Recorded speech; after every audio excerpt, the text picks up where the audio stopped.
Wa mdogo wangu Matoni. Napitia wakati mgumu mdogo wangu katika ndoa yangu. Mazingira vipi kwani? Huwezi amini. Kile kimwenga ambacho nimekiweka ndani kina wiki 2. Shemeji yangu. Chenga kinoma ni. Mbona mwanangu kwa mwelea sana kipindi hicho? Yaani huwezi amini, kila kukicha ni matatizo, yani kila kukicha ni matatizo. Ule chenga rafiki yangu. Kwa mwanangu hapo unasemaje sasa? Mpango wako labda nini? Mpango wangu nataka niitisha kikao. Maana yake baba mkwe mama mkwe nini? Wote waje. Sasa shida kwenye kikao utaongea nini mwanangu? Kwenye kikao utaongea nini?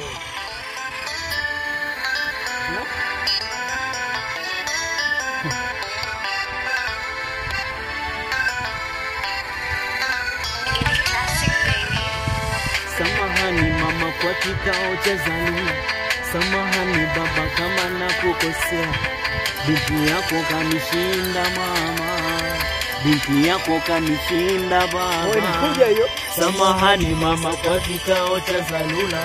Samahani baba kama nakukosea. Binti yako kanishinda mama. Binti yako kanishinda baba. Ni bora niwe muwazi. Kuishi naye siwezi.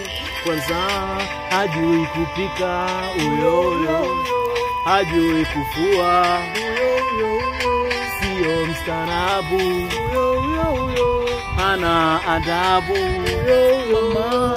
Hili ni jasho langu, naomba mali yangu mwenenu arudi kwenu. Hasila kongwa sana, nisije nikachafukwa ukweni mkaniona baya. Umeenda yo. Samahani mama kwa kikao cha dharura. Samahani baba kama nakukosea. Binti yako kanishinda mama. Binti yako kanishinda baba. Samahani mama kwa kikao cha dharura. Samahani baba. Umetisha. Sasa kikao weka mwanangu. Niweke? Weka kikao. Iko hivyo ndugu yangu. Basi mimi naenda kuiandaa muda huu. Fresh mwanangu.